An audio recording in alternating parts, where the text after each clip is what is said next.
ਓਮ ਸ਼ਾਂਤੀ। ਅੱਜ 13/8/2023 ਦੀ ਬਾਣੀ ਹੈ। अव्यक्त बाप दादा ਦਾ रिवाइज कोर्स की तारीख 6/4/1995। आज बाप दादा ने टाइटल दिया प्योरिटी दी रूहानी परसनैलिटी दी समृति स्वरूप द्वारा माया जित बनो। प्योरिटी दी रूहानी परसनैलिटी दी समृति स्वरूप द्वारा माया जित बनो। आज बाप दादा दोनों आखदे ने आज स्नेह दे सागर बाप दादा चारों पासे दे सर्व स्नेही बच्चों नूं देख रहे है। हर एक स्नेही बच्चों दे सूरत विच रूहानी परसनैलिटी दी झलक देख रहे है। बाहर दे रूप विच तां सधारण परसनैलिटी वाले है, पर रूहानी परसनैलिटी विच सब तो नंबर 1 है। दुनिया विच अनेक तरह की परसनैलिटी गाई जाती है। शरीर की भी परसनैलिटी, किसी विशेषता की भी परसनैलिटी अते कोई विशेष पोजीशन की भी परसनैलिटी। पर तुसी सब दे चेहरे ते चलन विच किहड़ी परसनैलिटी है? प्योरिटी ही परसनैलिटी है। जिन्ना जिन्ना जो प्योर है उन्नी उन्हां दी परसनैलिटी दा सिर्फ दिखाई दिंदी है, पर अनुभव हुंदी है।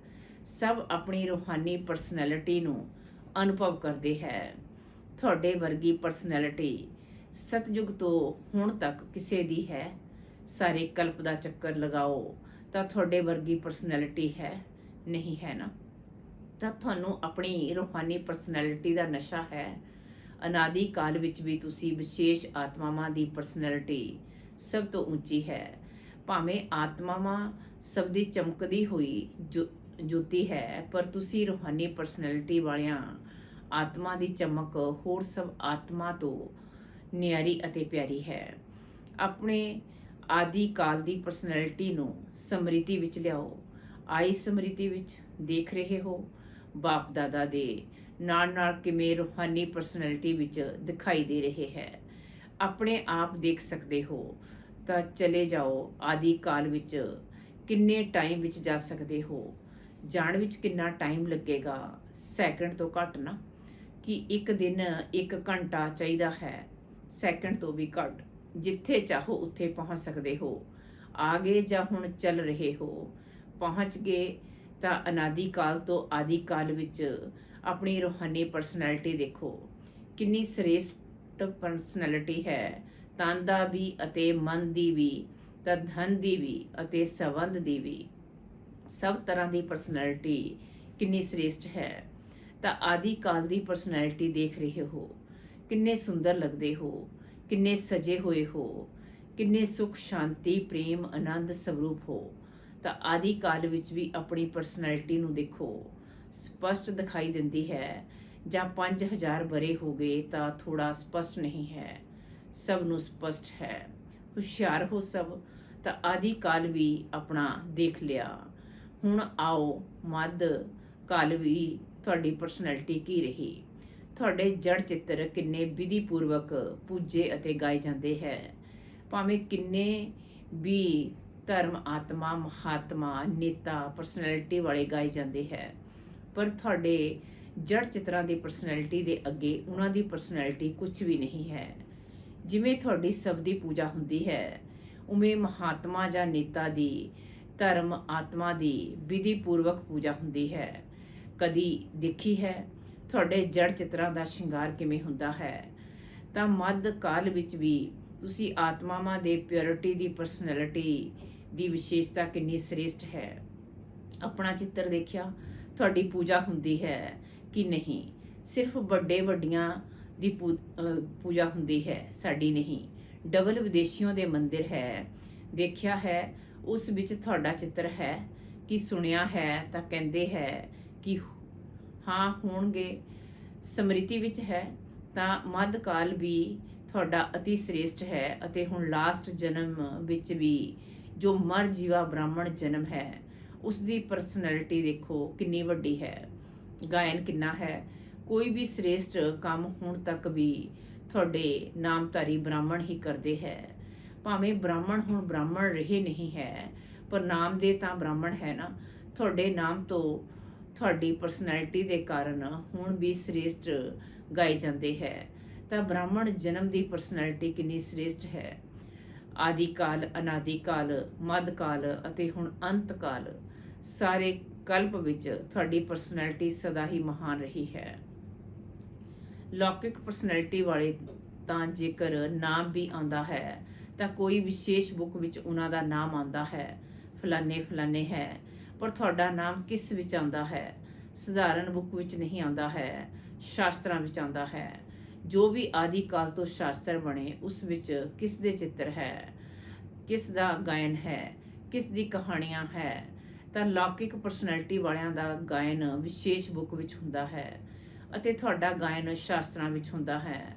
ਅਤੇ ਸ਼ਾਸਤਰਾਂ ਨੂੰ ਕਿੰਨਾ ਰਿਗਾਰਡ ਦਿੰਦੇ ਹੈ, ਬੜੇ ਵਿਧੀ ਪੂਰਵਕ ਸ਼ਾਸਤਰਾਂ ਨੂੰ ਸੰਭਾਲਦੇ ਹੈ, ਉਹਨਾਂ ਨੂੰ ਵੀ ਬੜੇ ਪੂਜਯ ਦੇ ਰੂਪ ਵਿੱਚ ਦੇਖਦੇ ਹੈ। ਜੋ ਸੱਚੇ ਭਗਤ ਹੈ ਉਹ ਸ਼ਾਸਤਰ ਵਿਧੀ ਪੂਰਵਕ ਰੱਖਦੇ ਵੀ ਹੈ ਅਤੇ ਪੜ੍ਹਦੇ ਵੀ ਹੈ।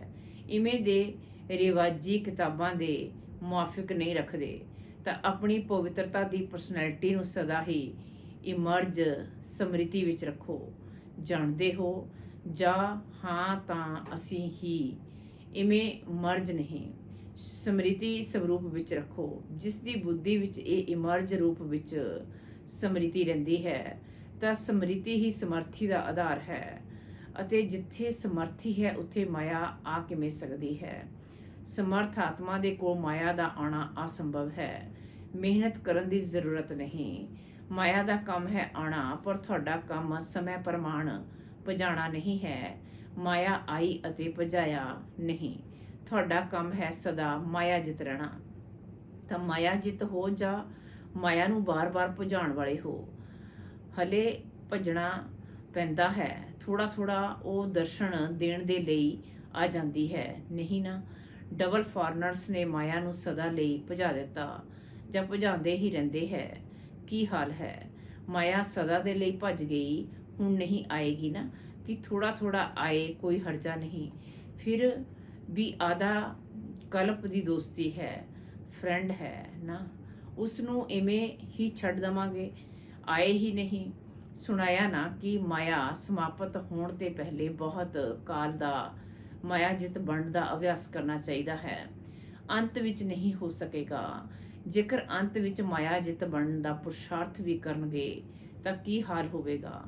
ਬਾਪ ਦਾਦਾ ਤੋਤੇ ਦੀ ਕਹਾਣੀ ਸੁਣਾਉਂਦੇ ਹੈ ਕਿ ਤੋਤੇ ਨੂੰ ਕਿਹਾ ਨਲਕੇ ਤੇ ਨਹੀਂ ਬੈਠਣਾ, ਪਰ ਨਲਕੇ ਤੇ ਬੈਠ ਕੇ ਹੀ ਬੋਲ ਰਿਹਾ ਸੀ।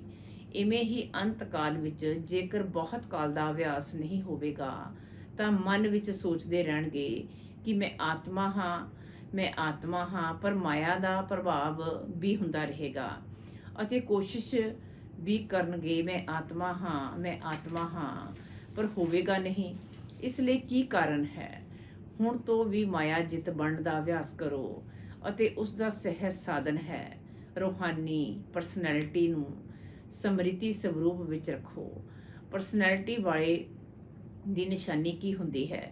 ਤਾਂ ਉੱਚੀ ਪਰਸਨੈਲਿਟੀ ਵਾਲੇ ਹੁੰਦੇ ਹੈ, ਉਹਨਾਂ ਦੀ ਕੀਤੇ ਵੀ ਕਿਸੇ ਦੇ ਵਿੱਚ ਵੀ ਅੱਖ ਨਹੀਂ ਜਾਏਗੀ। ਇਹ ਇਵੇਂ ਹੈ, ਇਹ ਇਵੇਂ ਕਰਦਾ, ਇਹ ਇਵੇਂ ਕਰਦਾ, ਇਹ ਇਵੇਂ ਕਰਦੀ, ਮੈਂ ਕਿਉਂ ਨਹੀਂ ਕਰਾਂ, ਮੈਂ ਕਿਉਂ ਨਹੀਂ ਕਰ ਸਕਦੇ ਹਾਂ। ਦੂਸਰੇ ਦੀ ਪ੍ਰਾਪਤੀ ਵਿੱਚ ਅੱਖ ਨਹੀਂ ਜਾਏਗੀ। ਕਿਉਂ? ਰੂਹਾਨੀ ਪਰਸਨੈਲਿਟੀ ਵਾਲਾ ਸਰਵ ਪ੍ਰਾਪਤੀਆਂ ਨਾਲ ਸੰਪੰਨ ਹੈ, ਸੁਭਾਅ ਵਿੱਚ ਵੀ ਸੰਪੰਨ, ਸੰਸਕਾਰ ਵਿੱਚ ਵੀ ਸੰਪੰਨ ਅਤੇ ਸੰਬੰਧ ਸੰਪਰਕ ਵਿੱਚ ਵੀ ਸੰਪੰਨ, ਭਰਪੂਰ। ਉਹ ਕਦੇ ਆਪਣੇ ਪ੍ਰਾਪਤੀਆਂ ਦੇ ਭੰਡਾਰ ਵਿੱਚ ਕੋਈ ਅਪ੍ਰਾਪਤੀ ਅਨੁਭਵ ਹੀ ਨਹੀਂ ਕਰੇਗਾ। ਕਿਉਂ? ਰੂਹਾਨੀ ਪਰਸਨੈਲਿਟੀ ਦੇ ਕਾਰਨ ਉਹ ਸਦਾ ਹੀ ਮਨ ਤੋਂ ਭਰਪੂਰ ਹੋਣ ਦੇ ਕਾਰਨ ਸੰਤੁਸ਼ਟ ਰਹਿੰਦਾ ਹੈ। ਅੱਖ ਦੂਸਰੇ ਦੀ ਪ੍ਰਾਪਤੀ ਵਿੱਚ ਉਦੋਂ ਜਾਂਦੀ ਹੈ ਜਦੋਂ ਆਪਣੇ ਵਿੱਚ ਅਪ੍ਰਾਪਤੀ ਨੂੰ ਅਨੁਭਵ ਕਰਦੇ ਹੈ। ਤਾਂ ਕੋਈ ਅਪ੍ਰਾਪਤੀ ਹੈ ਕਿ ਗੀਤ ਕੀ ਗਾਉਂਦੇ ਹੈ? ਅਪ੍ਰਾਪਤ ਨਹੀਂ ਕੋਈ ਵਸਤੂ ਬ੍ਰਾਹਮਣਾਂ ਦੇ ਖਜ਼ਾਨੇ ਵਿੱਚ। ਇਹ ਗੀਤ ਮੂੰਹ ਨਾਲ ਨਹੀਂ ਮਨ ਨਾਲ ਗਾਉਂਦੇ ਹੈ ਨਾ। ਜੋ ਗਾਉਂਦੇ ਹੈ ਉਹ ਹੱਥ ਉਠਾਓ। ਅੱਛਾ, ਡਬਲ ਵਿਦੇਸ਼ੀ ਵੀ ਗੀਤ ਗਾਉਂਦੇ ਹੈ। ਅੱਛਾ, ਅੱਜ ਬਾਪ ਦਾਦਾ ਅੱਜ ਚਾਰੋਂ ਪਾਸੇ ਦੇ ਬੱਚਿਆਂ ਦੀ ਪਰਸਨੈਲਿਟੀ ਚੈੱਕ ਕਰ ਰਹੇ ਸੀ। ਪਿਓਰਿਟੀ ਦੀ ਪਰਿਭਾਸ਼ਾ ਨੂੰ ਵੀ ਚੰਗੀ ਤਰ੍ਹਾਂ ਜਾਣਦੇ ਹੈ। ਪਿਓਰਿਟੀ ਸਿਰਫ ਬ੍ਰਹਮਚਰਿਆ ਵਰਤ ਵਿੱਚ ਨਹੀਂ ਤਾਂ ਅੱਜ ਕੱਲ੍ਹ ਦੇ ਸਰਕਮਸਟੈਂਸਿਸ ਅਨੁਸਾਰ ਕਈ ਅਗਿਆਨੀ ਵੀ ਰਹਿੰਦੇ ਹੈ, ਗਿਆਨ ਨਾਲ ਨਹੀਂ ਪਰ ਹਾਲਾਤਾਂ ਨੂੰ ਦੇਖेंगे। ਕਈ ਭਗਤ ਵੀ ਰਹਿੰਦੇ ਹੈ, ਉਹ ਕੋਈ ਵੱਡੀ ਗੱਲ ਨਹੀਂ, ਪਰ ਪਿਓਰਿਟੀ ਨੂੰ ਸਾਰੇ ਦਿਨ ਵਿੱਚ ਚੈੱਕ ਕਰੋ। ਪਵਿੱਤਰਤਾ ਦੀ ਨਿਸ਼ਾਨੀ ਹੈ ਸਵੱਛਤਾ, ਸਹਿਜਤਾ, ਸਤਿਅਤਾ। ਜੇਕਰ ਸਾਰੇ ਦਿਨ ਵਿੱਚ, ਚਾਹੇ ਉੱਠਣ ਵਿੱਚ, ਚਾਹੇ ਬੈਠਣ ਵਿੱਚ, ਚਾਹੇ ਬੋਲਣ ਵਿੱਚ, ਚਾਹੇ ਸੇਵਾ ਕਰਨ ਵਿੱਚ, ਚਾਹੇ ਸਥੂਲ ਸੇਵਾ ਕੀਤੀ ਜਾਂ ਸੂਖਸ਼ਮ ਸੇਵਾ ਕੀਤੀ, ਪਰ ਜੇਕਰ ਵਿਧੀ ਪੂਰਵਕ ਨਹੀਂ ਕੀਤੀ, ਵਿਧੀ ਵਿੱਚ ਵੀ ਜੇਕਰ ਜਰਾ ਜਿਹਾ ਵੀ ਅੰਤਰ ਰਹਿ ਗਿਆ ਤਾਂ ਉਹ ਵੀ ਸਵੱਛਤਾ ਅਤੇ ਪਵਿੱਤਰਤਾ ਨਹੀਂ। ਵਿਅਰਥ ਸੰਕਲਪ ਵੀ ਅਪਵਿੱਤਰਤਾ ਹੈ। ਕਿਉਂ? ਤੁਸੀਂ ਸੋਚੋਗੇ ਕਿ ਅਸੀਂ ਤੇ ਪਾਪ ਤੇ ਕੀਤਾ ਹੀ ਨਹੀਂ, ਕਿਸੇ ਨੂੰ ਦੁੱਖ ਤੇ ਦਿੱਤਾ ਨਹੀਂ, ਪਰ ਜੇਕਰ ਵਿਅਰਥ ਚੱਲਿਆ, ਸਮਾਂ ਗਿਆ, ਸੰਕਲਪ ਗਿਆ, ਸੰਤੁਸ਼ਟਤਾ ਗਈ, ਤਾਂ ਤੁਹਾਡੀ ਪਵਿੱਤਰਤਾ ਦੀ ਫਾਈਨਲ ਸਟੇਜ ਤੇ ਡਿਗਰੀ ਵਿੱਚ ਫਰਕ ਪੈ ਜਾਏਗਾ। 16 ਕਲਾ ਨਹੀਂ ਬਣ ਸਕੋਗੇ, 15 ਕਲਾ, 14 ਕਲਾ, 15.5 ਕਲਾ ਨੰਬਰ 1 ਹੋ ਜਾਏਗਾ। ਤਾਂ ਪਵਿੱਤਰਤਾ ਸਿਰਫ ਕਿਸੇ ਨੂੰ ਦੁੱਖ ਦੇਣ ਜਾਂ ਪਾਪ ਕਰਨਾ ਨਹੀਂ ਹੈ, ਪਰ ਖੁਦ ਵਿੱਚ ਸਤਿਅਤਾ, ਸਵੱਛਤਾ, ਵਿਧੀ ਪੂਰਵਕ ਅਨੁਭਵ ਕਰਦੇ ਹੋ ਤਾਂ ਪਵਿੱਤਰ ਹੈ। ਨਿਕਲ ਗਿਆ, ਬੋਲਣਾ ਨਹੀਂ ਸੀ ਪਰ ਬੋਲ ਲਿਆ, ਤਾਂ ਇਸ ਨੂੰ ਕੀ ਕਹਾਂਗੇ? ਮਾਲਿਕ ਹੈ। ਇਸ ਲਈ ਅੰਮ੍ਰਿਤ ਵੇਲੇ ਤੋਂ ਲੈ ਕੇ ਰਾਤ ਤੱਕ ਆਪਣੇ ਸੰਕਲਪ, ਬੋਲ, ਕਰਮ, ਸੇਵਾ ਸਭ ਨੂੰ ਚੈੱਕ ਕਰੋ। ਮੋਟੇ ਰੂਪ ਨਾਲ ਨਹੀਂ ਚੈੱਕ ਕਰੋ। ਜੇਕਰ ਮੋਟੇ ਰੂਪ ਨਾਲ ਚੈੱਕ ਕਰੋਗੇ ਤਾਂ ਦੇਖੋ, ਚੰਦਰਵੰਸ਼ੀ ਨੂੰ ਮੋਟੀ ਨਿਸ਼ਾਨੀ ਤੀਰ ਕਮਾਨ ਦਿੱਤਾ ਹੈ ਅਤੇ ਸੂਰਯਵੰਸ਼ੀ ਨੂੰ ਕਿੰਨੀ ਛੋਟੀ ਜਿਹੀ ਮੁਰਲੀ ਦੇ ਦਿੱਤੀ ਹੈ। ਮੁਰਲੀ ਕਿੰਨੀ ਹਲਕੀ ਹੈ ਅਤੇ ਤੀਰ ਕਮਾਨ ਕਿੰਨਾ ਮਿਹਨਤ ਦਾ ਹੈ। ਪਹਿਲੇ ਤਾਂ ਨਿਸ਼ਾਨਾ ਲਗਾਉਂਦੇ ਰਹੋ, ਦੂਸਰਾ ਬੋਝ ਉਠਾਉਂਦੇ ਰਹੋ ਅਤੇ ਮੁਰਲੀ ਦੇਖੋ, ਨਾਚੋ, ਗਾਓ, ਹੱਸੋ, ਖੇਡੋ। ਤਾਂ ਇਸ ਲਈ ਮੋਟੇ ਰੂਪ ਨਾਲ ਪੁਰਸ਼ਾਰਥ ਨਾ ਰੱਖੋ, ਨਾ ਚੈਕਿੰਗ ਰੱਖੋ। ਹੁਣ ਮਹੀਨ ਬੁੱਧੀ ਬਣੋ, ਕਿਉਂਕਿ ਸਮਾਂ ਸਮਾਪਤ ਅਚਾਨਕ ਹੋਣਾ ਹੈ, ਹੱਸ ਕੇ ਨਹੀਂ ਹੋਣਾ ਹੈ। ਬਾਪ ਦਾਦਾ ਨੇ ਤੇ ਪਹਿਲੇ ਹੀ ਕਹਿ ਦਿੱਤਾ ਹੈ ਕਿ ਕੋਈ ਉਲਾਹਣਾ ਨਹੀਂ ਦੇਣਾ। ਬਾਬਾ ਤੁਸੀਂ ਦੱਸਿਆ ਕਿਉਂ ਨਹੀਂ? ਬਾਪ ਕਦੀ ਵੀ ਟਾਈਮ ਨਹੀਂ ਦੱਸਣਗੇ। ਹਲੇ ਪੂਰਾ ਡਾਇਮੰਡ ਬਣਨਾ ਹੈ ਨਾ, ਇਹ ਵਾਅਦਾ ਕੀਤਾ ਹੈ ਨਾ, ਡਾਇਮੰਡ ਜੁਬਲੀ ਮਨਾਣੀ ਹੈ ਜਾਂ ਡਾਇਮੰਡ ਬਣਨਾ ਹੈ। ਕੀ ਬਣਨਾ ਹੈ? ਬਣਨਾ ਵੀ ਹੈ ਅਤੇ ਮਨਾਉਣਾ ਵੀ ਹੈ, ਦੋਵੇਂ ਨਾਲ ਕਰਨਾ ਹੈ। ਤਾਂ ਬਾਪ ਦਾਦਾ ਅਗਲੇ ਬਰੇ ਵਿੱਚ ਚੈੱਕ ਕਰਨਗੇ, ਵਾਅਦਾ ਨਿਭਾਇਆ ਜਾਂ ਸਿਰਫ ਮੂੰਹ ਮਿੱਠਾ ਕੀਤਾ। ਤਾਂ ਕੌਣ ਹੈ? ਸਿਰਫ ਬੋਲਣ ਵਾਲੇ ਹੋ ਜਾਂ ਨਿਭਾਉਣ ਵਾਲੇ ਹੋ? ਅੱਛਾ, ਟੀਵੀ ਵਿੱਚ ਤੁਸੀਂ ਸਭ ਦਾ ਫੋਟੋ ਆ ਰਿਹਾ ਹੈ, ਫਿਰ ਬਦਲ ਨਹੀਂ ਜਾਣਾ। ਮੈਂ ਸੀ ਹੀ ਨਹੀਂ, ਮੈਂ ਨਹੀਂ ਕੀਤਾ ਸੀ। ਬਣਨਾ ਤਾਂ ਚੰਗਾ ਹੈ ਨਾ, ਤਾਂ ਜੋ ਚੰਗੀ ਗੱਲ ਹੈ ਉਸ ਨੂੰ ਜਲਦੀ ਕਰਨਾ ਚਾਹੀਦਾ ਜਾਂ ਦੇਰੀ ਨਾਲ ਜਲਦੀ ਕਰਨਾ ਚਾਹੀਦਾ ਹੈ ਨਾ। ਸੈਕਿੰਡ ਵਿੱਚ ਐਵਰ ਰੈਡੀ ਬਣ ਸਕਦੇ ਹੋ, ਸੈਕਿੰਡ ਵਿੱਚ ਅਸ਼ਰੀਰੀ ਬਣ ਸਕਦੇ ਹੋ ਕਿ ਯੁੱਧ ਕਰਨੀ ਪਏਗੀ ਕਿ ਨਹੀਂ, ਮੈਂ ਸਰੀਰ ਨਹੀਂ ਹਾਂ, ਮੈਂ ਸਰੀਰ ਨਹੀਂ ਹੈ। ਇਵੇਂ ਤੇ ਨਹੀਂ ਹੈ ਨਾ। ਸੋਚਿਆ ਅਤੇ ਹੋਇਆ, ਸੋਚਣਾ ਅਤੇ ਸਥਿਤ ਹੋਣਾ। ਬਾਪ ਦਾਦਾ ਨੇ ਕੁਝ ਮਿੰਟਾਂ ਤੱਕ ਡਰਿਲ ਕਰਵਾਈ, ਚੰਗਾ ਲੱਗਦਾ ਹੈ ਨਾ। ਤਾਂ ਸਾਰੇ ਦਿਨ ਵਿੱਚ ਇਹ ਅਭਿਆਸ ਕਰੋ, ਕਿੰਨੇ ਵੀ ਬਿਜ਼ੀ ਹੋਵੇ ਪਰ ਵਿੱਚ 1 ਸੈਕਿੰਡ ਵੀ ਅਸ਼ਰੀਰੀ ਹੋਣ ਦਾ ਅਭਿਆਸ ਕਰੋ। ਇਸ ਦੇ ਲਈ ਕੋਈ ਨਹੀਂ ਕਹਿ ਸਕਦਾ ਮੈਂ ਬਿਜ਼ੀ ਹਾਂ। 1 ਸੈਕਿੰਡ ਨਿਕਾਲਣਾ ਹੀ ਹੈ, ਅਭਿਆਸ ਕਰਨਾ ਹੀ ਹੈ। ਜੇਕਰ ਕਿਸੇ ਨਾਲ ਗੱਲਾਂ ਵੀ ਕਰ ਰਹੇ ਹੋ ਤਾਂ ਉਹਨਾਂ ਨੂੰ ਵੀ 1 ਸੈਕਿੰਡ ਇਹ ਡਰਿਲ ਕਰਾਓ, ਕਿਉਂਕਿ ਸਮੇਂ ਪ੍ਰਮਾਣ ਇਹ ਅਸ਼ਰੀਰੀਪਨ ਦਾ ਅਨੁਭਵ, ਇਹ ਅਭਿਆਸ ਜਿਸ ਨੂੰ ਜ਼ਿਆਦਾ ਹੋਵੇਗਾ ਉਹ ਨੰਬਰ ਆਗੇ ਲੈ ਲਵੇਗਾ। ਕਿਉਂਕਿ ਸੁਣਾਇਆ ਹੈ ਕਿ ਸਮੇਂ ਸਮਾਪਤ ਅਚਾਨਕ ਹੋਣਾ ਹੈ। ਅਸ਼ਰੀਰੀ ਹੋਣ ਦਾ ਅਭਿਆਸ ਹੋਵੇਗਾ ਤਾਂ ਫੌਰਨ ਹੀ ਸਮੇਂ ਦੀ ਸਮਾਪਤੀ ਦਾ ਵਾਈਬ੍ਰੇਸ਼ਨ ਆਏਗਾ। ਇਸ ਲਈ ਹੁਣ ਤੋਂ ਹੀ ਅਭਿਆਸ ਵਧਾਓ। ਇਵੇਂ ਨਹੀਂ ਅਗਲੇ ਸਾਲ ਵਿੱਚ ਡਾਇਮੰਡ ਜੁਬਲੀ ਹੈ ਤਾਂ ਹੁਣ ਨਹੀਂ ਕਰਨਾ, ਪਿੱਛੇ ਕਰਨਾ ਹੈ। ਜਿੰਨਾ ਬਹੁਤ ਕਾਲ ਐਡ ਕਰੋਗੇ ਉਨਾ ਰਾਜ ਭਾਗ ਦੀ ਪ੍ਰਾਪਤੀ ਵਿੱਚ ਵੀ ਨੰਬਰ ਆਗੇ ਲਵੋਗੇ। ਜੇਕਰ ਵਿੱਚ ਇਹ ਅਭਿਆਸ ਕਰੋਗੇ ਤਾਂ ਖੁਦ ਵੀ ਸ਼ਕਤੀਸ਼ਾਲੀ ਸਥਿਤੀ ਸਹਿਜ ਅਨੁਭਵ ਕਰਨਗੇ। ਇਹਨਾਂ ਛੋਟੀਆਂ-ਛੋਟੀਆਂ ਗੱਲਾਂ ਵਿੱਚ ਵੀ ਪੁਰਸ਼ਾਰਥ ਕਰਨਾ ਪੈਂਦਾ ਹੈ। ਉਹ ਸਭ ਸਹਿਜ ਸਮਾਪਤ ਹੋ ਜਾਏਗਾ। ਅੱਛਾ ਸਭ ਖੁਸ਼ ਰਾਜ਼ੀ ਹੈ। ਅੱਛਾ ਸਭ ਖੁਸ਼ ਰਾਜ਼ੀ ਹੀ ਹੈ ਹੀ ਜਾਂ ਪੁੱਛਣਾ ਪਵੇਗਾ। ਮਾਤਾਵਾਂ ਖੁਸ਼ ਹੋ, ਬਹੁਤ ਚੰਗਾ। ਦੇਖੋ ਕਿੱਥੇ ਕਿੱਥੇ ਤੇ ਮੇਲਾ ਵਿੱਚ ਪਹੁੰਚ ਗਈ ਹੈ। ਚੰਗਾ ਵਰਸਾ ਮਿਲਿਆ ਨਾ, ਨਹੀਂ ਤਾਂ ਡੇਟ ਦਾ ਇੰਤਜ਼ਾਰ ਕਰਦੇ ਰਹਿੰਦੇ ਹੈ। ਸਾਡਾ ਨੰਬਰ ਕਦੋਂ ਆਏਗਾ, ਸਾਡਾ ਨੰਬਰ ਕਦੋਂ ਆਏਗਾ। ਹੁਣ ਤਾਂ ਖੁੱਲਾ ਨਿਮੰਤਰਣ ਸੀ ਨਾ, ਸਭ ਠੀਕ ਚੰਗੀ ਤਰ੍ਹਾਂ ਨਾਲ ਰਹਿ ਰਹੇ ਹੈ। ਬੇਹੱਦ ਅਨੁਭਵ ਹੋ ਰਿਹਾ ਹੈ ਨਾ ਕਿ ਥੋੜੀ ਥੋੜੀ ਤਕਲੀਫ ਹੈ। ਬਜ਼ੁਰਗ ਮਾਤਾ ਨੂੰ ਤਕਲੀਫ ਨਹੀਂ ਹੋਈ ਹੈ। ਲਾਈਨ ਵਿੱਚ ਲੱਗੋ, ਉਦੋਂ ਹੀ ਖਾਣਾ ਮਿਲੇਗਾ। ਲਾਈਨ ਵਿੱਚ ਲੱਗਣ ਨਾਲ ਥਕਾਵਟ ਨਹੀਂ ਹੁੰਦੀ, ਮਜ਼ਾ ਆਉਂਦਾ ਹੈ। ਇੰਨਾ ਵੱਡਾ ਪਰਿਵਾਰ ਕਦ ਮਿਲੇਗਾ? ਤਾਂ ਪਰਿਵਾਰ ਨੂੰ ਦੇਖ ਕੇ ਹਰਸ਼ਿਤ ਹੁੰਦੇ ਹੈ ਨਾ। ਭਗਤੀ ਮਾਰਗ ਦੇ ਮੇਲਾ ਤੋਂ ਤਾਂ ਚੰਗਾ ਮੇਲਾ ਹੈ ਨਾ। ਹੋਰ 2 ਦਿਨ ਵਧਾ ਕੇ ਕੀ ਬੱਸ ਦਾ ਖਰਚਾ ਹੋਵੇਗਾ, ਘਰ ਨਹੀਂ ਯਾਦ ਆਏਗਾ, ਨੌਕਰੀ ਨਹੀਂ ਯਾਦ ਆਏਗੀ। ਇਹ ਵੀ ਕੁਝ ਨਵੀਨਤਾ ਹੋਣੀ ਚਾਹੀਦੀ ਹੈ ਨਾ। ਤਾਂ ਇਹ ਮੇਲਾ ਵੀ ਇੱਕ ਨਵੀਨਤਾ ਹੋਈ।